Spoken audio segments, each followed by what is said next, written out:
Alright, so one thing to remember with these little thin blades is you can turn quite tightly in these areas. Just be careful that you don't twist it too much and break it. Um, anyway, you can kind of cut around things really tight. Alright, just in case you were wondering, here's what a broken blade looks like. Alright, take your time, but they will break. You'll need to buy packages of them. Anyway, so there is a half a blade. So this part's smooth, this part's sharp, and probably should have flipped it so I could get more action because this gets bumping into me. But of course I can just go buy some other package of blades. Anyway, cut that out. Gonna go back and clean it up quite a bit, but it's a start. So I've got it pretty much cut out, and I cut it out, and then I went back and went in and cut in wherever I could. Here's on the back side, where there were spots I had to pass over, and there's still white areas along the edges that I can see that I got to take away. And what I'm going to use for that are some needle files. And now you can also use larger files. There's a whole bunch of different types of files you can use. You know, your more common type of file.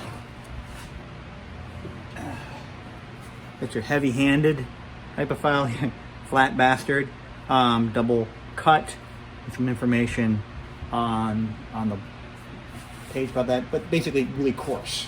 Back to the needle files, which are probably more useful for a lot of the jewelry stuff. Now this is a knife file.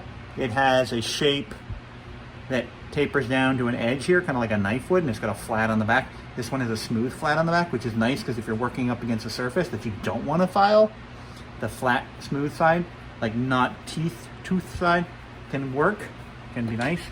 Then a round file can be very handy. And there's pictures of these. A half round, like it's flat on one side, half round on the other side, very good. Triangular kind of file can be nice to work with. A square file. Some simple needle files to work with. What I would say about files, a lot of times you store things in different ways. Like I have these in this little bucket like this. But one thing to remember with files, if I take these two things and rub them against each other, the files, that pretty much dulls it. It's something really hard against something really hard. So try to avoid where there's a lot of rubbing against each other.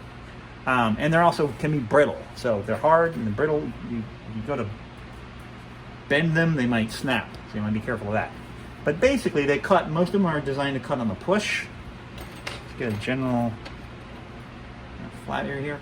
And I mean, I could handhold it, or I can utilize, I could put it in a small vise. I can even just put it up against this piece of wood and kind of look at what I'm doing, and file and smooth that edge out. All right, so I was also using the file in a, instead of going push, kind of dragging across. Now that's most draw filing, kind of smooth it out a little bit more. So what I'm doing with the filing, first thing I'm doing is getting rid of the saw marks. Okay, then I'm going to come in after I do all the filing. I'm going to use some sandpaper. I think this is 320 or 220, maybe 220. I could just rub it like that, but sometimes I use another piece of wood or even this little tiny screwdriver to kind of have a pressure and kind of work across. And then I'll go to the finer grit. Kind of on a brushed look, I might take it to 400. I might end up with, kind of, I want a coarse kind of look, but I want to get rid of all the heavy scratches. And I like 400 or 600 because you get sort of a buffed polish. Not really a polish, but, and then you can go back and do damage to it and give it some textures and stuff like that.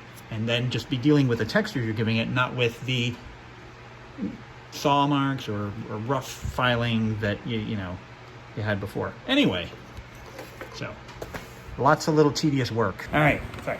So one way want a little bit of shape to this. One way to do it would be to do it over a steak. Now, this is not a jewelry steak. This is sort of my steel steak, and it's got a lot of texture on these, even though I've sanded some of the rougher texture off.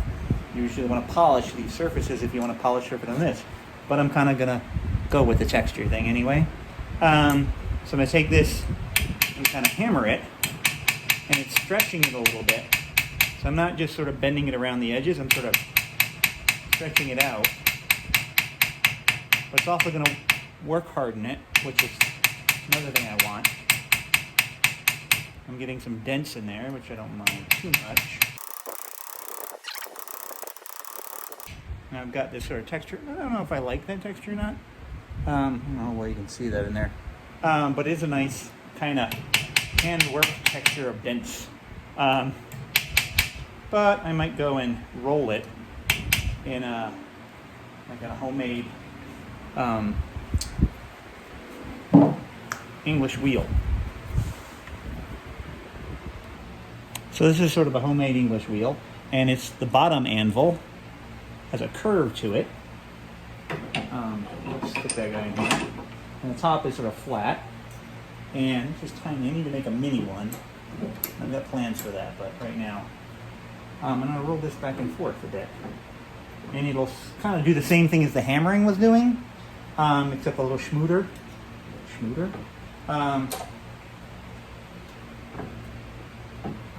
But I don't want to pinch my fingers.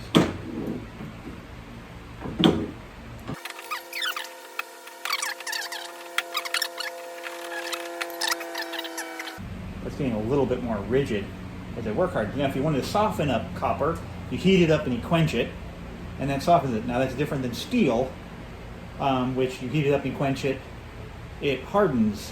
It hardens it.